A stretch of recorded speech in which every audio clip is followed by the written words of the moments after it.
She was 7 years old in 2011, and 4 governors were dedicating.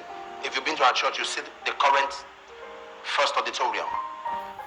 It takes about 8,000 to 10,000 people. That's the children's arm now. So they were dedicating that church. 4 governors came on that dedication. I never knew my mother was coming because we didn't discuss. But she discussed with my wife, so they wanted it to be a surprise that I would just see my mother. And while I was preaching, I was done preaching. I went to our governor, our own governor in our state, with the other 3 governors to his house.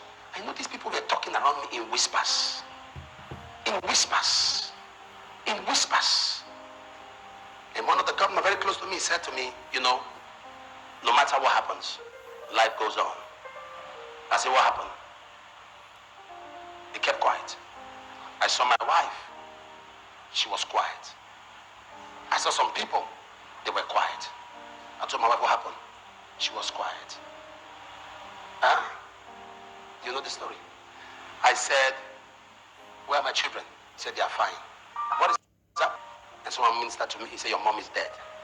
I said, my mom, on the 7th anniversary of the church, we just built a cathedral. Mother is dead. They wired it up. He has finally used. I said, it's not happening. It's not happening. She's not dead. She cannot dead.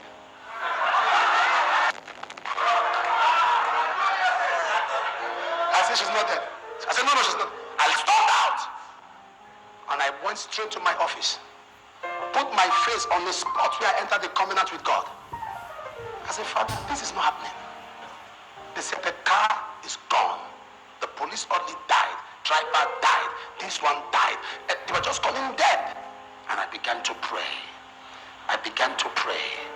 I began to pray. While I was praying, they called me. They said, there is hope. I said, what is hope? They said, you have to go to so-and-so hospital. I drove there. I saw my mom lying partially unconscious. And one of the men, the doctors, he said, are you apostle? I said, yes. Yeah, good to meet you. I said, are you the doctor? He said, yes. We were loading them into a van dead. All of them, just dropping them to take them to the morgue. He said, as soon as we got to this woman, we put her already among the corpse. He said, as I was turning, I noticed her hands were moving. So we brought her. My mother is alive today preaching the gospel.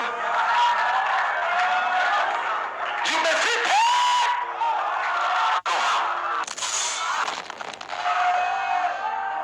How would I explain to people? How would I explain that I know about it? How would I explain that I have no hand in this? How would I defend it? Who would listen to me that on the day a cathedral was dedicated with 4 governors there? So I brought them to celebrate the death of my mom. Even pastors will suspect me. Even ministers of God will suspect me. Only heaven would know my innocence. You don't understand the pains that people go through. There are ministers who can walk out because of allegations. And when you look at the allegations physically, they add up. Because when your mind is polluted, everything negative makes sense. There are some of you looking at me now. There's the pain. The pain of statements. He's anointed. Here is his child. He's anointed. And why is it like this? God said to me, he sees your pain.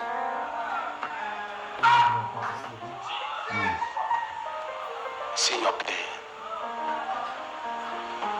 I was preaching in Delta State, Asaba. My phones were on fire.